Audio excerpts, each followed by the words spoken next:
The evolutionist, the naturalistic evolutionist says, and even the theistic evolutionist says, that things happen by chance. Chance. We get rid of the God of the Bible, we get rid of the God of Genesis, we get rid of the Creator, and then we've got chance.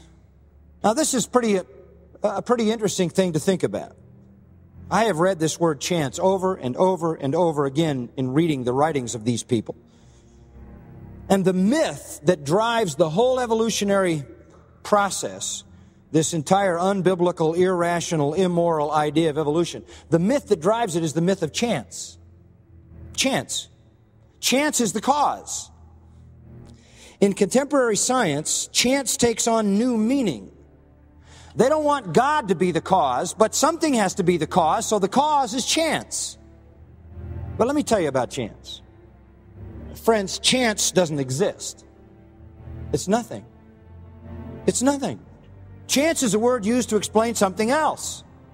But chance isn't anything. It's not a force. Chance doesn't make anything happen. Chance doesn't exist.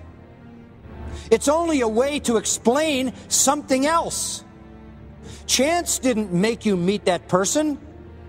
You were going there when she was going there. That's why you met her. Chance didn't have anything to do with it because chance doesn't exist. It's nothing.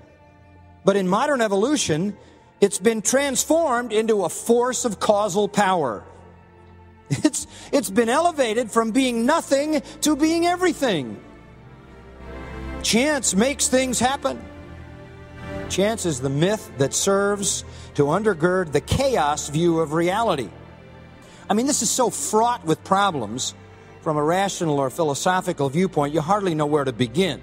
How do you get the initial matter upon which chance operates? Where does that come from? You would have to say, well, chance made it appear.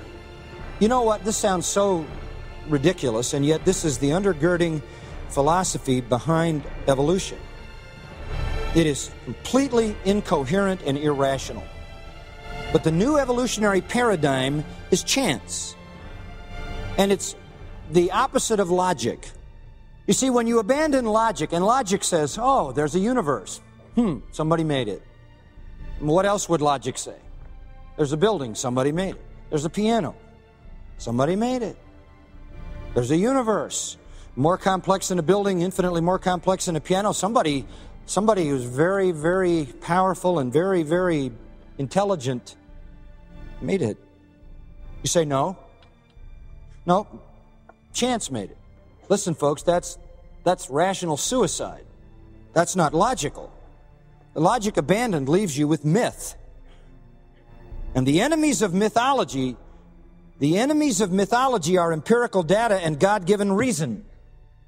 So in order to be an evolutionist and believe that chance makes things happen, you have to do two things: reject the empirical data and be irrational. But if you love your sin enough, you'll do it. You see, if you can just eliminate the empirical data, the evidence, and get rid of God-given logic, and those two things are the essence of pure science, if you can get rid of those things, then mythology runs wild. And as one writer said, chance is the new soft pillow for science to lie down on. Arthur Koestler said, as long as chance rules, God is an anachronism. If chance rules, God can't rule. Chance deposes God. The very existence of chance rips God from his sovereign throne. If chance as a force exists even in the frailest form, God is ungodded, if there's such a word. Two are mutually exclusive. Either there is a God who created the universe, who sovereignly rules and sovereignly controls, or there's not. If chance exists, it destroys God's sovereignty. If God is not sovereign, then he's not God. If he's not God, then there is no God. And chance rules. That's frightening. But chance is not a force. Chance can't make anything happen. Chance isn't anything. It doesn't exist. It has no power to do anything because it isn't anything. It's impotent because it's nothing. It has no power because it doesn't exist. Are you getting it? Since chance doesn't exist, it can't produce anything. It can't be the cause of any effect. Yet modern evolutionists talk about chance all the time. It's just nothing but hocus pocus. It's the oldest and most inviolable law of science, logic, and reason. Any of you who ever took debate or ever studied any of the rational philosophers remember the statement ex nihilo nihilo fit. Out of nothing, nothing comes. And chance is nothing. This is rational suicide. So when scientists attribute instrumental power to chance, listen carefully, they have left the domain of reason. They have left the domain of science. They have turned to pulling rabbits out of hats. They have turned to fantasy. And then all scientific investigation becomes chaotic and absurd because it can't really yield what it should yield because they won't allow it to. Today, the absurdity of evolution goes largely unchallenged. In all these universities and colleges, they keep pounding on this stuff. Every time I pick up a Newsweek or a Time magazine, I get another one of these wild kind of evolutionary articles, particularly because I read National Geographic. I'm exposed to that as well. And they keep trying to make us believe that chance exists as a force. That everything by chance spontaneously generated. Nobel laureate George Wald, brilliant man, I quote him, "One has only to wait. Time itself performs the miracles. Given so much time, the impossible becomes possible, the possible probable, and the probable actually certain," end quote. What in the world is that? That is just double talk. That is absolutely meaningless. Self-creation is absurd.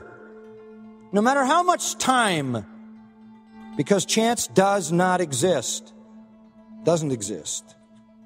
There's no explanation of the universe without God. I'll give you one little scientific illustration.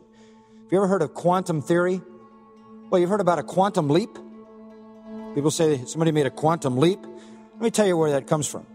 Quantum theory goes back to a scientist, Max Planck, who in 1900 presented the theory that energy comes in discrete units called quanta.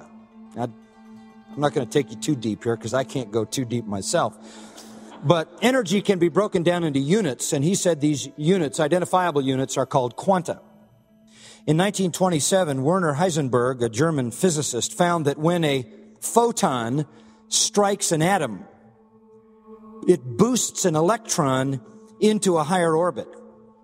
And when that occurs, the electron moves from the lower to the upper orbit, listen to this, simultaneously without having transversed the intervening space. That's a quantum leap. Let me say that again. When a photon hits an atom, it boosts an electron to a higher orbit from the lower orbit simultaneously, but it never transverses the space in between. What happens is the electron ceases to exist at one point and simultaneously comes into existence at the other point. This is the famous quantum leap. It goes out of existence and comes into existence simultaneously. All the time. All the time. In all the atoms, all the time, through all of created history, it keeps doing that. By chance? To say it's a quantum leap doesn't explain it. There's only one thing that explains it, and that is the ongoing creative power of God. He sustains the universe and its creation by keeping up all the necessary creative acts, even down to the level of an electron in an atom. He upholds all things, Hebrews 1, by the word of his power.